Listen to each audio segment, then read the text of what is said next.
14.000 παιδιά κινδυνεύουν τις επόμενες ώρες να πεθάνουν στη Γάζα.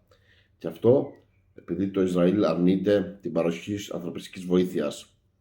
Χθες 22 χώρες έστειλαν ψήφισμα στο Ισραήλ που ζητάνε να ανοίξει δίωδο για να περάσει η ανθρωπιστική βοήθεια στη Γάζα. Μεταξύ των χωρών που υπεγράψαν ήταν η Αγγλία, η Γαλλία, η Ιταλία, ακόμα και η Γερμανία. Έλειπε όμως δυστυχώς η υπογραφή της ελληνικής κυβέρνησης. Η ελληνική κυβέρνηση που ξέρει να στέλνει όπλα στην Ουκρανία για να σκοτώνονται χριστιανοί Ορθόδοξοι μεταξύ τους, ξέρει να παραχωρεί το ελληνικό FIR για να πετάει ο Νετανιάχου παρόλο που είναι καταζητούμενος για εγκλήματα πολέμου, ξέρει να επισκέφτεται το Μητσοτάκη του Νετανιάχου, δεν μπορεί να βάλει την υπογραφή του σε ένα διαψήφισμα. Είναι ακόμα μια ξεκάθαρη πράξη προδοσίας της ελληνικής κυβέρνησης.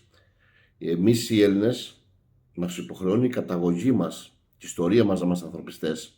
Και πόσο μάλλον όταν εμείς έχουμε ζήσει στο πετσί μας σαν λαός τα παλιά χρόνια γενοκτονία των Ποντίων, θηριωδίες των Οθωμανών, θηριωδίες των Ναζί, και αρνούμαστε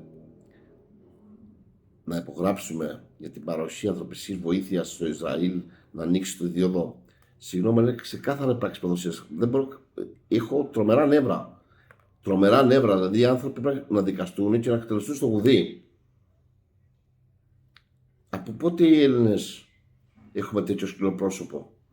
Από πότε οι Έλληνες για χάρη προσωπικών σχέσεων του Πρωθυπουργού αρνούνται την ιστορία τους και τις αρχές και τις αξίες τους? Πραγματικά δεν έχει πάρει το βαρέλι και το θεωρώ ότι είναι από τα χειρότερα εγκλήματα που κάνει η κυβέρνηση αυτή τη στιγμή στη χώρα μας. Δεν μας αξίζει αυτός ο Πρωθυπουργός, δεν μας αξίζει αυτή η κυβέρνηση.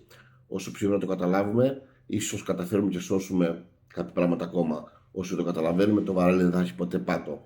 Θα τα πούμε και 9 ώρα το βράδυ στο live. Γεια σας.